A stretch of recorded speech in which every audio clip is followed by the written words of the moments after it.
Assalamualaikum warahmatullahi wabarakatuh.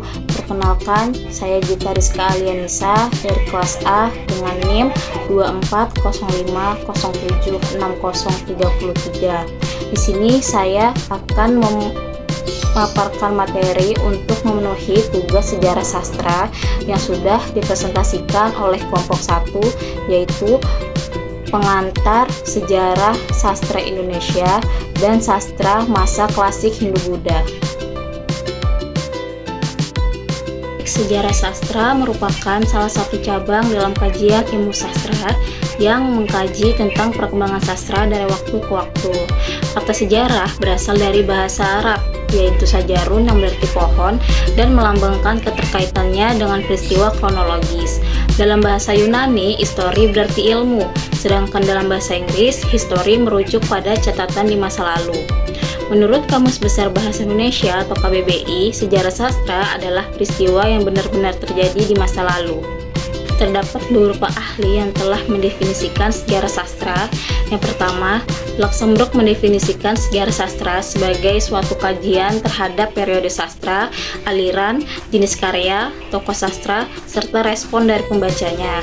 Sedangkan Zulfanur ZF dan Sayuti Kurnia menambahkan bahwa sejarah sastra juga meneliti tentang perkembangan budaya, bangsa, serta berbagai aspek yang berkaitan dengan sastra. Jadi, sejarah sastra dikaji menjadi beberapa bagian. Yang pertama, pengkajian genetik. Dalam konteks sastra, pengkajian ini mengacu pada analisis serta penelitian tentang berpengaruhnya antar jenis karya sastra.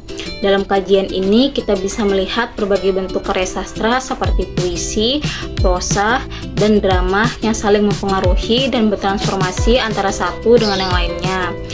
Pengaruh ini bisa terjadi dalam hal tema, gaya penulisan, struktur, bahkan karakternya. Yang kedua, ada pengkajian intelektual karya individu. Pengkajian intelektual dalam karya individu ini fokusnya pada analisis hubungan dan interaksi antara teks satu dengan teks lainnya. Dalam hal ini melibatkan bagaimana karya sastra itu dipengaruhi atau merespon teks-teks yang sudah ada sebelumnya. Yang ketiga, ada pengkajian resepsi sastra oleh pembaca. Pengkajian ini adalah bidang studi yang meneliti tentang bagaimana pembaca itu menerima, menafsirkan, serta merespon sebuah karya sastra. Kajian ini juga memberikan perhatian pada interaksi antara teks sastra dan pembaca, serta memahami bagaimana makna dari sebuah teks itu dapat berbeda-beda. Namun, hal tersebut juga tergantung pada perspektif dari pembaca. Selanjutnya, yang keempat, ada sastra lisan. Penelitian sastra lisan adalah studi tradisi dan karya sastra yang disampaikan secara lisan dari generasi ke generasi. Sastra lisan ini mencakup berbagai bentuk ekspresi seperti dongeng, mitos, legenda, puisi epik, cerita rakyat, dan nyanyian tradisional. Karena disampaikan secara lisan, karya-karya ini cenderung banyak mengalami perubahan dan variasi seiring dengan berjalannya waktu, namun tetap mempertahankan esensi dan nilai-nilai budaya yang terkandung di dalamnya. Kemudian yang terakhir atau yang kelima, ada sastra Indonesia dan Nusantara. Sastra Indonesia adalah sastra yang berasal dari Indonesia, diciptakan oleh penulis Indonesia dan menggunakan bahasa Indonesia sebagai bahasa nasional. Sedangkan sastra daerah adalah sastra yang berasal dari berbagai wilayah Nusantara, menggunakan bahasa daerah dan menjadi bagian dari wilayah budaya lokal. Namun, hubungan kedua antara sastra tersebut menjadi topik penelitian tersendiri dalam sejarah sastra Indonesia. Baik, yang pertama adalah kilas singkat sejarah Melayu. Sastra Melayu memiliki sejarah yang panjang dan kaya, dimulai sejak abad ke-7 Masehi. Pada awalnya, sastra Melayu mulai berkembang sebagai tradisi lisan yang meliputi cerita, dongeng, dan mitos, dan disampaikan dari generasi ke generasi. Seiring dengan masuknya agama Hindu-Buddha dari India, pada abad ke-5 hingga ke-14, sastra Melayu mulai dipengaruhi oleh budaya dan agama dari India. bisa dilihat dalam penggunaan bahasa Sanskerta dan aksara Pallawa. Namun, sekitar abad ke-15, sastra Melayu berkembang menjadi tradisi tulis yang menggunakan aksara Jawi yang merupakan adaptasi dari aksara Arab. Kemudian yang kedua ada pengaruh Hindu dalam kesusastraan Melayu. Pengaruh Hindu-Buddha sudah terjadi sejak lama. Menurut ahli Jesse Leryokwang 1991, yang menyebarkan agama Hindu di wilayah Melayu adalah para Brahmana. Mereka diundang oleh raja untuk meresmikan menjadi ksatria. Kemudian dengan munculnya agama Buddha di India membawa pengaruh terhadap bangsa Melayu semakin besar. Apalagi agama Buddha tidak mengenal kasta, sehingga sangat mudah beradaptasi dengan masyarakat Melayu. Yang ketiga, pengaruh Hindu-Buddha dalam kesusastraan Indonesia terlihat dari dikenalnya sistem tulisan. Karya tulis pertama berupa prasasti di batu yang mencatat peristiwa penting kerajaan. Selanjutnya, penulisan dilakukan di media seperti daun lontar, batang bambu, lempengan perunggu, daun nifah, dan kulit kayu yang lebih ringan dan tahan lama. Dalam masa Islam, media tulisan berkembang ke dluwang atau kulit kayu mulberry, kertas, logam mulia, kayu, dan kain. Yang pertama ada kitab. Kitab adalah bentuk tulisan yang mencakup cerita, sejarah, mitologi, dan hukum yang ditulis oleh pujangga di istana raja pada masa Hindu-Buddha. Umumnya berbentuk puisi dan bisa berupa adaptasi cerita asli dengan modifikasi tertentu.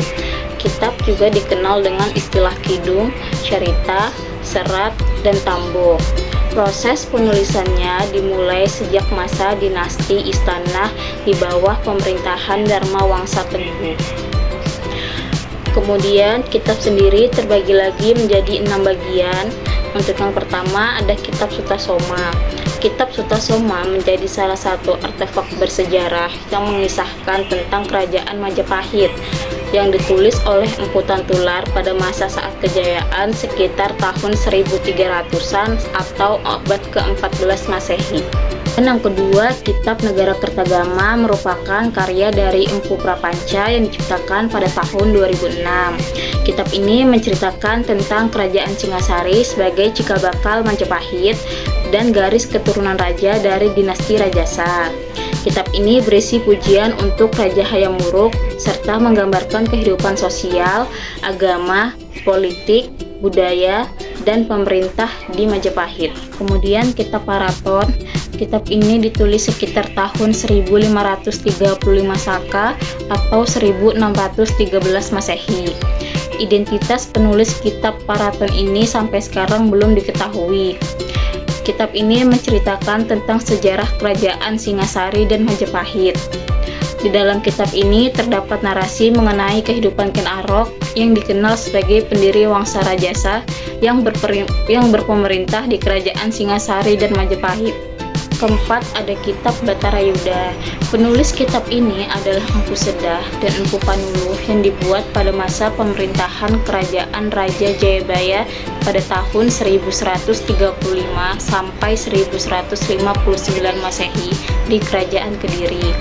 Karya ini selesai pada tahun 1157 Masehi. Gubahan Empu Sedah dan Empu Panuluh ini mengisahkan tentang pertempuran antara Pandawa dan Kurawa di padang Kurusetra. Kemudian yang kelima ada kitab Arjuna Wiwaha.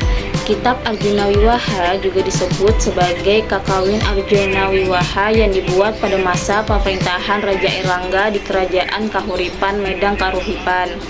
Penulis kitab ini adalah Empu Kanwa. Empu Kanwa mengubah isi naskah Arjuna Wiwaha pada tahun 1030 Masehi. Isi dari kitab ini merupakan garapan ulang dari Mahabharata, khususnya bagian Wanaparwa. Kemudian yang keenam ada kitab Tantu Panggelaran. Kitab ini adalah karya sastra yang berasal dari Jawa kuno dan diciptakan pada tahun 1557 Masehi. Disusun dalam bentuk prosa dengan menggunakan bahasa Jawa Pertengahan. Penulis dari kitab Tantu Panggelaran ini sampai sekarang masih belum diketahui identitasnya. Cerita dari kitab ini yaitu menceritakan tentang sejarah Pulau Jawa menurut perspektif masyarakat Jawa pada akhir periode Majapahit. Peninggalan karya sastra yang ketiga adalah Ramayana. Ramayana merupakan karya sastra dari India yang masuk ke Indonesia pada masa Hindu-Buddha. Sebagai puisi, Ramayana digunakan untuk menyampaikan nilai moral dan telah diterima pada pagelaran wayang sejak zaman tersebut. Ditulis oleh Walmiki, kitab ini menceritakan tentang kepahlawanan Rama, yaitu seorang raja terkenal dari India. Ramayana terbagi menjadi beberapa bagian, yaitu Balakanda, Ayodhyakanda, Aranyakanda, Kiskindakanda, Sundarakanda, Yuddhakanda, dan Uttarakanda. Peninggalan karya sastra yang ketiga adalah Mahabharata.